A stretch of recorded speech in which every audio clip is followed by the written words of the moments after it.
कि हमारे तंत्रशैली भाई बहनों की तंत्रशैली जो शिक्षक है उनकी डीपीसी नहीं हो रही, और डीपीसी नहीं हो रही है तो उनकी ट्रांसफर नहीं हो रही है, उनकी ट्रांसफर जरूरी है। और वो क्यों नहीं हो रही है कि डीपीसी का एक मामला कोर्ट में लंबित है। विभाग ये चाहता है, कुछ आपस में शिक्षकों की वजह से वो कोर्ट में लिटिगेशन हुआ, सरकार की वजह से नहीं हुआ। कुछ कहते हैं कि एडिशनल सब्जेक्ट हो, कुछ कहते हैं कि एडिशनल सब्जेक्ट नहीं हो, जिसके विस्तृत जानकारी आदरणीय आपको मौलाना जी आपको देंगे।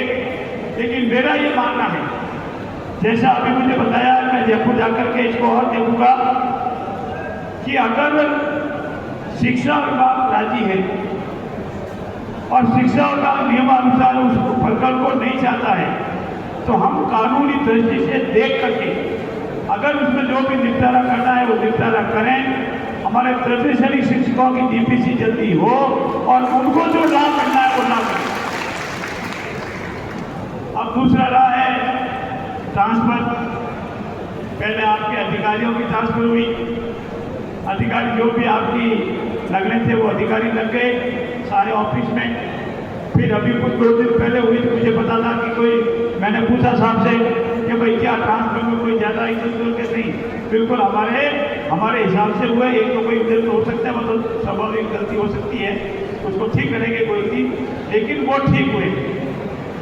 और ये जो ट्रांसफरें हुई है, ये ट्रांसफरें आप लोगों की सलाह, आपके पदाधिकारियों की सलाह, उनके एक तरह से अनुमोदन और शिक्षा के मंदिरों के हित में, शिक्षकों के सभी शिक्षकों के हित में, और हमारा विभाग, शिक्षा विभाग पूरी तरह से तत्पर होकर कार्रवाई करे, इस सबको ध्यान में रखते हुए की है। लेकिन थोड़ा थोड़ा आपको भी बता दो, आपको पता लगा शिक्षा मंत्री जैसे ही होना चाहिए। मेरा आपसे अनुरोध है, नेक्स्ट स्टेप जो आ रहा है वो आपकी जो मांग रखी उसके संबंध में है। अध्ययन चल रहा है, सलाह मशवरा हो रहा है, तकनीकी कानून देखा जा रहा है, आने वाला समय भी ठीक शीघ्र अभी आपका परीक्षाओं का समय भी आने वाला है। इन सब को ध्यान में रखते हुए विभाग ने इस पर कार्रवाई प्रारंभ कर दी है। मैं इतना ही इस स्टेज पर कह सकता हूँ, इसे ज्यादा नहीं कह सकता। आपने जो आपके मन का भाव है उसको आप समझ सकते हैं। आप उसको ट्रांसफर बोलते हैं, हम कहते हैं कि व्यवस्था है। आप यहाँ हैं, कल वहाँ है, फिर वहाँ है, वो भी कार्यवाही आपकी हो रही है। एक आपने विषय रखा कि ये बिल्डिंग अभी अतिवृष्टि हुई साल, और अतिवृष्टि से हमारे शिक्षक साथियों की इसमें कोई गलती नहीं है। देखिए, राजस्थान प्रदेश बहुत बड़ा है। राजस्थान प्रदेश में सिवाय 2 स्थान के, 2 में भी मैं कह सकता हूँ, एक स्थान के कहीं भी शिक्षकों पर कोई आरोप नहीं लगे, न उनके खिलाफ कोई कार्रवाई हुई। एक कार्रवाई वो जो हुई है मेरे 5 शिक्षक साथियों के विरुद्ध, और एक शिक्षक जो जैसलमेर में 2 के सिवाय किसी भी शिक्षक तक आज तक कोई कार्रवाई नहीं हुई और होने भी नहीं चाहिए। क्योंकि बिल्डिंग बायलॉज के अनुसार बिल्डिंग बनाना, रख रखाव करना, ये शिक्षक का काम नहीं है। ये जिस विभाग का है, जिस अधिकारी का है, उसके जिम्मे है। पर एक ऑफ थे नॉट ऑफ करी। हमने राजस्थान से, राजस्थान से मंगाया कि भाई कितने बिल्डिंग जर्जर है, पानी टपकरा है, ये लिस्ट भेजो। तो 5 विभाग की संयुक्त कमेटी बनाई जिसमें मेन काम आपके पास था। तो आप देखा ना साहब, जितने थे सबके प्रस्ताव भेजा दिए, पूरे सभी बिल्डिंग पूरी हुई। जब राजवाद जयपुर में हिसाब में गया तो पता लगा कोई बाकी रहे नहीं, सारा ही हो गए। थोड़ा ख्याल आप ही करो। अब देखो किसका भेजे नहीं भेजे, सब भेज दो, सरकार करके रहेगी। और जब उसका हिसाब लगाया डॉक्टर साहब, तो पता लगा कि इससे तो पूरी सारी स्कूलों की बिल्डिंग नहीं बन जाएगी। ये तो इतना पूरा भेज दिया, पर थोड़ा सा ख्याल करना चाहिए। हम आपके ऊपर विश्वास करते हैं। मैं आपको विश्वास दिलाता हूँ, मेरे विधानसभा क्षेत्र में 1,42,00,000 मेरे विधायक मद से जाकर के रिपेयर में, कमरा निर्माण में हुआ है, और टोटल 14 करोड़ रुपए लगे। ऐसा नहीं लग रही सरकार बराबर बना रही है, लेकिन फिर भी लंबे समय से तय कार्य, बिल्डिंगें माटी गिर रही थी, पानी टपक रहा था, कुछ बरसात भी इस बार बहुत ज़्यादा हुई। आपको बता सकते हैं कितना % अधिक बरसात हुई राजस्थान में? हमारी जो बरसात होती है हमेशा होती है उससे 66% अधिक बरसात की, मतलब 9 इंची की बरसात राजस्थान में रिकॉर्ड की है, जबकि 16 इंची का रिकॉर्ड चिरापुंजी का है। तो हमेशा बरसात होती रहती है। अतिवृष्टि हुई है, इसमें दो राय नहीं। नुकसान भी हुआ है, इसमें दो राय नहीं। सरकार भरपाई भी करेगी, इसमें दो राय नहीं। बिजली का जर्जर है वो गिरेगी, नहीं बनेगी, इसमें भी दो राय नहीं। रिपेयर हो नहीं होगी, रिपेयर होगी, इसमें भी दो राय नहीं। लेकिन आपसे जिम्मे में एक निवेदन करता हूं, आज मुझे कोई चेहरे दिख नहीं रहे हैं। अगर शिक्षक ठान लेता है, हमारा प्रिंसिपल ठान लेता है, हमारा अध्यापक भाई बहन ठान लेता है, तो उस विद्यालय में दानदाताओं से बहुत अधिक राशि लगा सकता है। और ऐसे अनेक विद्यालय मेरे सामने हैं जिनका गेट बनाने में, भवन बनाने में, कमरा बनाने में शिक्षकों ने अपना बहुत योगदान दिया। कोशिश करें आप भी, अगर आपका संभव हो, 1 कमरा, 2 कमरा, 4 कमरे, गेट, लेकिन कम से कम गेट का तो आपको दानदाता मिल जाएगा, क्योंकि वहाँ ऊपर नाम लिखा होता है और नाम रजिस्टर चलता पड़ता है तो लोग मिल जाते हैं। आपके यहाँ से प्रिंसिपल कितने लोग हैं? है कोई प्रिंसिपल यहाँ? कम है। मैं एक निवेदन करता हूँ आप सबसे, और विशेष निवेदन करता हूँ। मैं मेरे विधानसभा क्षेत्र में कहता हूँ, क्योंकि आज आप सब बैठे राजस्थान जोधपुर जिले के, आपका जो ऑफिस है जहां मेरा प्रिंसिपल बैठता है, वो कलेक्टर के ऑफिस से किसी भी सूरत में कम नहीं होना चाहिए, उसका तालीशान होना चाहिए। जितनी व्यवस्था करनी है, वो पुराना जमाना था, एक साइड में दरी पड़ी है, एक साइड में अलमारी पड़ी है, एक साइड में डिस्पोजल सामान पड़ा है, कीजिए उसको सबको ठिकाने। हर महीने 3 महीने से हम रिपोर्टिंग लेते तो डिस्पोजल योग्य सामग्री है उसको डिस्पोज कीजिए। आलिशान अपना कमरा बनाइए, आलिशान रूम में बैठिए। आप पढ़े लिखे हैं, विद्वान हैं, अब आप क्या हैं? पीओ है, आपके ऊपर कितना कंट्रोल है, इसीलिए आपको एक भाव पैदा हो रहा है कि मैं भी कुछ हूँ, मेरे अंदर में इतने विद्यार्थी है, पढ़ते हैं, मैं उनका भविष्य सुधारूंगा, इतने मेरे अध्यापक मेरे साथ है, इतने विद्यालय मेरे पास है, किसी के पास 5 है, किसी के पास 6 है, किसी के पास 3 है, लगभग इतनी संख्या में आपके पास होंगे। इसीलिए भाव पैदा करना भी आपको बहुत जरूरी है। महात्मा गांधी विद्यालय में वाला विषय ध्यान में है, अंतिम प्रक्रिया में चल रहा है, और शीघ्र ही आपकी भावना के अनुसार, आप दोनों ही अध्यक्ष और सचिव यहाँ खड़े, आपकी भावना के अनुसार इसका निर्णय होगा। ये मोटे मोटे रूप में आपने जो काम बताए, अब 2-3 काम मेरे हैं। मेरे काम ये है कि आपके जितनी कोई तपस्या नहीं करता, आपका कंपटीशन है सरकारी विद्यालय का, कंपटीशन है प्राइवेट विद्यालय से। पिछले 10 साल का, सर हमने पिछले 10 साल का रिकॉर्ड निकाला, अभी पब्लिश करेंगे। बोर्ड ऑफ सेकेंडरी एजुकेशन का जो रिजल्ट आता है, उसमें सबसे मैक्सिमम परसेंटेज जो हाई क्वालिफाइड नंबर ले जाता है, वो हमारे सरकारी विद्यालय का विद्यार्थी है, वो प्राइवेट विद्यालय का विद्यार्थी नहीं। गुरुजी, प्राइवेट विद्यालय में तो उसको माँ बाप का एडमिशन करता है कि बेटी है, बेटे पढ़ी लिखी है, पहले तो उसकी पेरेंट्स की बुलाते हैं, उसका इंटरव्यू लेते हैं। और मैं आज आपके सामने एक निवेदन करना चाहता हूँ राजस्थान का केस। सर, एक ममता आपकी बच्ची थी छोटी, एसपीएस स्कूल में, एसपीएस स्कूल आप जानते होंगे सब, हमारे जोधपुर बच्चियों के स्कूल है, उसमें एडमिशन कराना। बच्ची बड़ी होशियार, वहाँ के जो ऑथोरिटी है, प्रिंसिपल है, उसने इंदा मुस्लिम थी प्रिंसिपल साहिबा, उसने कहा कि पेरेंट्स को, माता पिता को बुलाओ। माता पिता गाँव में अनपढ़, उन्होंने कभी जोधपुरी नहीं देखा, फिर उनका इंटरव्यू ले गई। तो उसकी माँ थोड़ी होशियार सुन रहा था, इंटरव्यू मेरे अकेले को बुला दे तो भी चल जाएगा, पापा को बुलाएंगे तो इंटरव्यू नहीं होगा, और ये बच्ची तो नहीं होगा। हमने कहा भाई माँ बाप का इंटरव्यू क्यों, बच्चे का इंटरव्यू ले लो, 3 ले लो, 4 ले लो, कि नहीं हम माँ बाप का इंटरव्यू लेंगे। उसको एडमिशन नहीं दिया, हमने माँ बाप का मना कर दिया, उसको एडमिशन नहीं दिया। उस विषय को हमने कोर्ट में चैलेंज किया। ममता बनाम एसपी नाम से केस है, मैं क्यों नहीं? तो जज ने कहा भाई ये तो स्कूल का प्रेरोगेटिव है, प्रेरोगेटिव मतलब उसका अधिकार है, आप ये कौन होते हैं माँ बाप का नहीं? मैंने कहा साहब ये शिक्षा का अधिकार है, इस बच्ची का अधिकार है, और शिक्षा के अधिकार से, इस बच्ची को अधिकार से उसके नियमों के अनुसार ही ले सकती है। माँ बाप अनपढ़ रह गए, इसका मतलब ये नहीं है उसकी औलाद भी अनपढ़ रहे। हमने वो केस लड़ा,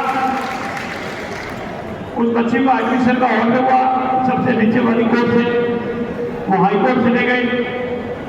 आपको भी नाम से परिचित हो गए, पावटा में अरोड़ा साहब जज साहब रहते थे,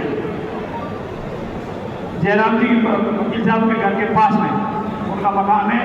हाई कोर्ट के बहुत बड़े जज तो उसके बारे में हो गए, उनके पास लगा था उनका ये कौन सा आदेश हो गया, स्कूल में एडमिशन देना या नहीं देना ये विद्यालय का है अधिकार है। मैंने कहा विद्यालय का अधिकार नहीं है, इस बच्ची का अधिकार है।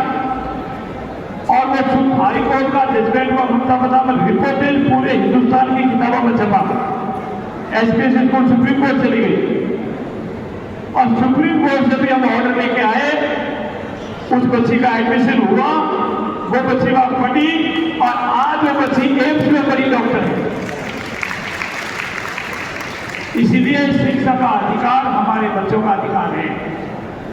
हमारे बच्चों के अधिकार की रक्षा करने वाला अगर कोई इसमें बैठा है, सबसे पहले माँ बाप के बाद तो मेरे सामने बैठा इतना बड़ा समुदाय है, वो मेरे बच्चों की रक्षा करेगा। अगर उस रक्षा हो गया, डॉक्टर बनेगा, इंजीनियर बनेगा, बड़े बड़े जनप्रतिनिधि बनेगा, बड़े बड़े अध्यापक बनेगा, लेक्चरर बनेगा, प्रिंसिपल बनेगा, वाइस चांसलर बनेगा, जिसका नाम हमने गुरुकुल दिया भी। इसीलिए हमारा निवेदन आप सबसे ये है, इस बच्चों को वो संस्कार मिले, और आप जिस विद्यालय में बच्चे को लेते हो, जैसी भी शैक्षणिक सिस्टम उसको लेते, उसको ठेठ वहां तक पहुंचाते हो। और प्राइवेट विद्यालय में तो वो इतने टेस्ट लेने के बाद 80% ऊपर नंबर उसको देते हैं। इसलिए मैं धन्यवाद देता हूँ मेरे जितने भी सरकारी विद्यालय के अध्यापक रहे कि वो उस बच्चे को भी उसके बराबर पहुंचा देते हैं जो इंटरव्यू माँ बाप के इंटरव्यू देने के बाद भी आता है। इसलिए आपकी मेहनत की चीजें कम नहीं। बोर्ड का रिजल्ट अच्छा, नामांकन इस बार थोड़ा घटा भैया, नामांकन वाला विषय बहुत सीरियसली चल रहा है। हम सबको साथ जुड़ के नामांकन करना है। हमको ये भाव देना है जनता को कि हमारे विद्यालय में जो पास का प्राइवेट विद्यालय उससे भी अधिक अच्छी पढ़ाई होगी, रिजल्ट अच्छा आएगा, बच्चा का कैरियर अच्छा बढ़ेगा। ये सारा भाव जब हम दे देंगे तो हमारा विद्यालय में जो नामांकन इस साल घटा है वो घटे नहीं। अंत में मैं आपसे अनुरोध करता हूं कि आपके जो विषय बैठिंग है, जयपुर में हम आपके साथ बैठेंगे, इन सब का निपटारा करेंगे। और ये मेरे दोनों जो पदाधिकारी अध्यक्ष और सेक्रेटरी साहब खड़े हैं, इनके जो मन में जो बातें रखी है, इसकी अगले अधिवेशन में हमें उससे संपूर्ण पूर्ति हो जाए, ऐसा पूरा हम प्रयास करें। और आज विशेष धन्यवाद इसीलिए है, मैं सुबह जयपुर के 7 बजे था, इस सरकारी यहाँ इसलिए आया कि आपने स्थान का चयन बहुत अच्छा है। इस स्थान पर आने से आत्मसंतुष्टि मिलती है, आत्मज्ञान मिलता है, और ये आत्मतृप्ति होती है। जहाँ संतों ने बड़ी तपस्या की, और यहाँ तो बैठते थे, वैसे भी 1 घंटा में बैठे राम राम करें तो भी भगवान का स्मरण मिलता है। ऐसी स्थिति में पुनः मेरी जोधपुर जिले की जितनी भी राजस्थान शिक्षण की राष्ट्रीय इकाई है, और इस साथ जितनी भी इकाइयाँ आई है, उनका भी बहुत बहुत धन्यवाद। पुनः आप सबके उज्जवल भविष्य की शुभकामनाएं। आपको बहुत शीघ्र अच्छे अच्छे 2-3 शुभ समाचार मिलेंगे, ऐसा मैं आपके सामने कह के जा रहा हूँ। बहुत शुभ समाचार मिलेंगे। एक भाव ध्यान रखना, राजस्थान सरकार के पास शिक्षक समुदाय के सिवा न कोई जाति है, न कोई धर्म है, न कोई संप्रदाय है, न कोई एरिया है तो सिर्फ एक मेरा शिक्षक समुदाय है, गुरुजन है। इसीलिए मन में मैंने पहले भी आपको कहा था, आपकी 2 बार हुई मीटिंग में कहा था, ये भाव मन से निकाल दो, और ये भाव झलका है इस बार 50%। आपको कई भी वो होगा कि ये एम का है, ये एड का है, ये जेड का है, ये वाई का है, ऐसा कोई भाव नहीं रहेगा। हमारा एक ही ध्येय है कि जो हमारा पहले वैभव प्राप्त हुआ था शिक्षा विभाग का, राजस्थान में हम पहले नंबर पर आए थे, और इसीलिए पुनः हम पहले नंबर पर आए। जितने अध्यापक उतने बच्चे हो तो लगे, ये आपने अंतिम में रखा था। और कोशिश है इस संबंध में भी, क्योंकि इसका मैं बहुत भोगी हूँ। बच्चे तो 2, अध्यापक 5, बच्चे तो 10, अध्यापक 4। ये सारी लिस्ट है हमारे पास, इस पर परीक्षण चल रहा है और यथाशीघ्र आपकी भावना के अनुसार उस पर भी कार्रवाई होगी। अब पुनः आपने यहाँ बुलाया, आदर दिया, मान दिया, सम्मान दिया और मेरे सभी गुरुजनों के दर्शन करने का अवसर दिया और फिर धाम पर आने का अवसर दिया, इसलिए आपका बहुत बहुत धन्यवाद। जय हिंद, जय भारत। और क्षमा प्रार्थी होते हुए मैं आपसे इजाजत चाहूंगा। आप समझ सकते हैं, सब जगह जाना है, मारवाड़ी का राजनीति मुकाम कर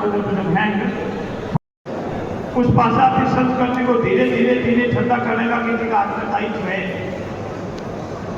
और राष्ट्र निर्माण में आने वाला हमारा देश फूल की भांति भव्य हो, सोने की चिड़िया हो, हमारा अतीत का गौरव पुनः लौट आवे।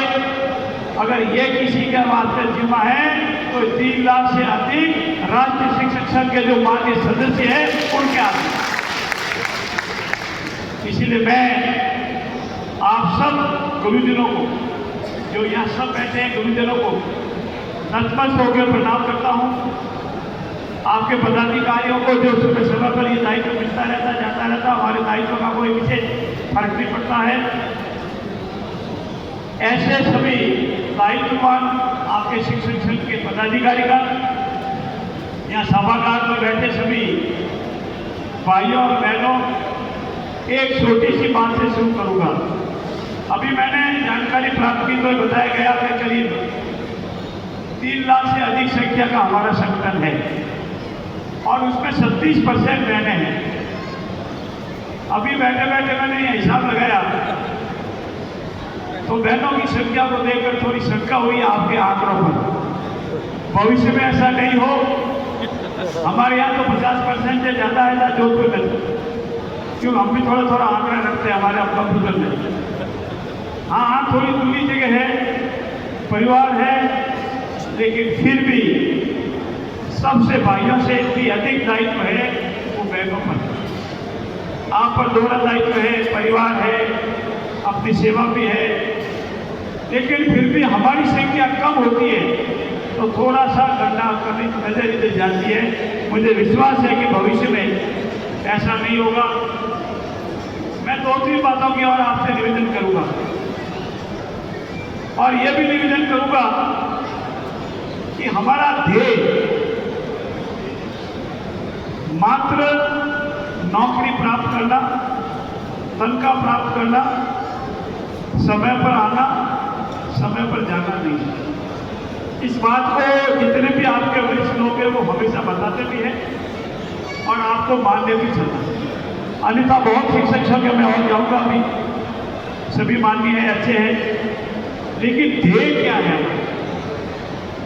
इसीलिए हमारे जो वरिष्ठ लोग बनते हैं, पूजनीय लोग, जिनकी तस्वीर पर हम माला पहनाते हैं, उनका दिया हुआ संदेश, हमारा ध्येय ये नहीं है कि राजनीति में काम करेंगे पूरे दाम तक नहीं है, या वो नारा हमारा नहीं है जो कोई भी मजबूरी हो हमारी मांगे पूरी हो, ये हमारा नारा नहीं है। हमारा अब दायित्व बढ़ेगा कि राष्ट्र निर्माण में अगर जन सबकी अधिक जिम्मेवारी है, हमारे देशभक्ति, राष्ट्रभक्त समाज पैदा करने का अगर जिम्मेवारी है तो वो हमारे राष्ट्रीय शिक्षक संघ पर है।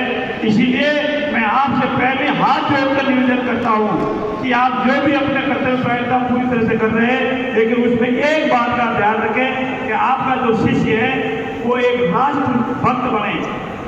हमारा पुराना जो वैभव रहा है, हमारी राष्ट्रीय शिक्षा नीति रही है, हमारी गुरुकुल पद्धति रही है, उस पद्धति को अपनावे। आदरणीय मौलाना जी को ध्यान है, आप सबको पता है, हमने वाइस चांसलर का शब्द नाम भी बदला है और क्या रखा है,